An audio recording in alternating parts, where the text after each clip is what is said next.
It happened on a quiet Sunday afternoon. Grandpa had come over, smiling as always, carrying a small, worn envelope. Inside was a passbook, a gift he had painstakingly saved for over the years. "This is for you," he said, handing it to me with trembling hands. "A little something for your future." I took it gently, feeling the weight of both the paper and the intention behind it. Grandpa's eyes glistened with pride, and my heart swelled with gratitude. But Dad saw it differently. "Hey, if you enjoy my content, please subscribe and hit the bell. Your support means everything and helps me keep creating. Thank you so much." He snatched the passbook from my hands without warning. "What's this?" "Trash. Get rid of it." I froze. Grandpa looked shocked. My mother gasped. I could feel the tension in the room rise like a storm about to break. "No," I said, trying to take it back. But Dad tossed it into the trash can, crumpling the envelope and ignoring my protests. "We don't need old bank stuff lying around. Waste of space." Grandpa's face fell. My heart sank. That wasn't just a piece of paper. It was years of his hard work, a gift from someone who loved me unconditionally. I wanted to yell.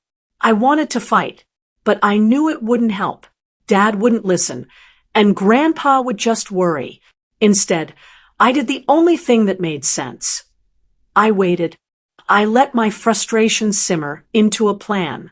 I went to my room, took a deep breath, and called the bank the next morning. I explained the situation to the manager carefully. I didn't embellish or exaggerate. I just stated the facts. My grandfather had deposited money into a passbook for me. My father had discarded it, and I needed a replacement urgently. The bank manager paused, then asked for details. Grandpa's name, the account number if I had it, approximate date of deposit. I gave everything I could remember, relying on Grandpa's memory and my own notes. He promised he would investigate and see if the funds could be restored. The waiting was unbearable. I kept thinking about the crumpled envelope, about Grandpa's disappointed eyes. But I also felt a quiet determination growing inside me. Dad thought he could erase Grandpa's gift, thinking it was worthless. But I was about to prove him very wrong. That passbook wasn't just money. It was respect, legacy, and love. And I wasn't going to let anyone throw that away. The next morning, I went back to the bank in person. I wanted to make sure the manager understood the urgency. I explained everything again, my grandfather's gift, how my father had thrown it away, and how important it was to me, not just the money, but the sentiment. The manager listened carefully, jotting down notes, and promised to pull every record from the past few years to locate the account.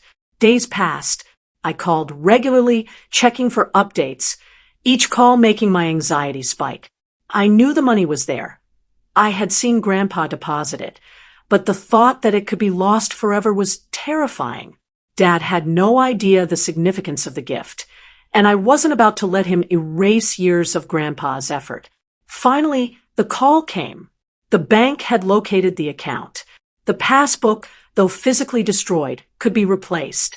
Every penny was still there. I felt a rush of relief, but also a quiet satisfaction. Dad had tried to dismiss it as trash, but the bank had validated its value, both financial and sentimental. I arranged to meet the manager the next day to collect the new passbook.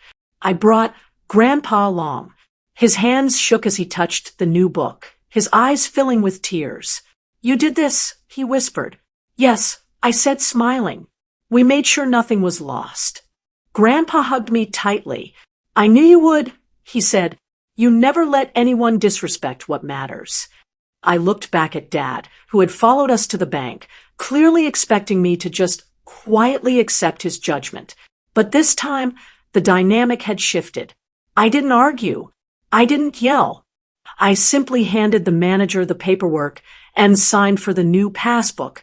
Dad's face went pale when the manager confirmed the account's balance. Every rupee Grandpa had deposited was intact.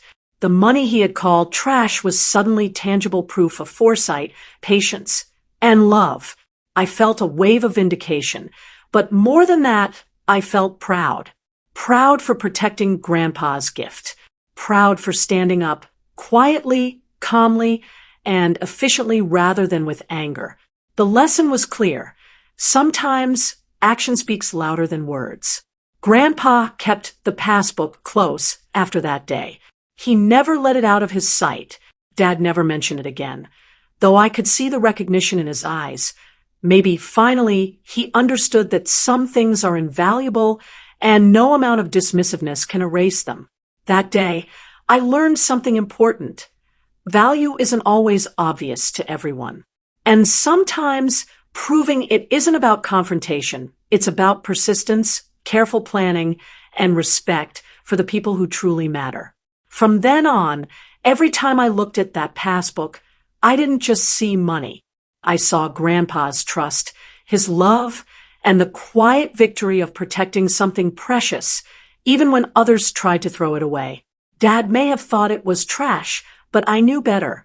And in the end, that knowledge and the restored passbook was worth more than anything else in the house. After getting the replacement passbook, I realized the impact went beyond the money. Grandpa's gift was more than rupees in a bank. It was years of effort, trust, and love, and Dad's dismissal had almost taken that away. But the bank had restored it, and in doing so, validated its real value. Grandpa hugged me tightly, whispering, "You've protected more than money. You've protected my heart." I understood immediately. The fight wasn't about proving Dad wrong. It was about honoring someone who had invested in me, not just financially, but emotionally. Dad stood silently nearby, shifting uncomfortably. For the first time, I saw a flicker of understanding in his eyes. Perhaps he realized that dismissing something doesn't make it worthless. I didn't gloat. I didn't argue. I simply let the evidence speak. The numbers on the bank statement, the manager's confirmation, and Grandpa's quiet tears were louder than any words I could have said. From that day forward, I treated the passbook differently. I didn't just keep it safe. I learned from it. I understood the importance of preserving legacy, respecting effort, and standing up for what matters quietly but firmly. Every time I glanced at it, I was reminded that value isn't always obvious to everyone, and that sometimes protecting it requires patience, persistence, and careful action. Dad never threw another gift away in front of me. Grandpa smiled more freely, knowing his effort couldn't be erased. And I realized a profound truth. Sometimes standing up isn't about confrontation. It's about ensuring respect, protecting what's important, and letting the results speak for themselves. That little passbook, once trash, became a symbol of trust, resilience, and the quiet victories that define who we are.